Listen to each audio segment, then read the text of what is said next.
Assalamualaikum saudara BWN. Hari ini kita berada di Jembatan Putus Natam, Kecamatan Dawasana, Kabupaten Aceh Tenggara.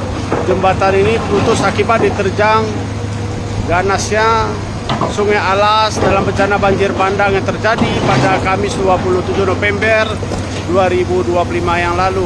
Hingga saat ini masyarakat Kecamatan Dawasana menjadi terisolir atau terisolasi akibat jembatan penghubung ke Kecamatan Badar ini putus saudara BWN. Nah, ini kita lihat pihak Balai Wilayah Sungai Sumatera 1 telah mengerahkan 3 alat berat untuk bekerja melakukan pengalihan Sungai Alas, aluran Sungai Alas agar jembatan ini bisa dibangun dengan jalan atau jembatan alternatif oleh pihak Balai Pelaksana Jalan Nasional atau BPJN Aceh. Nah, ini kita lihat 3 alat berat milik Balai Wilayah Sungai Sumatera 1 dikerahkan untuk melakukan normalisasi sekaligus untuk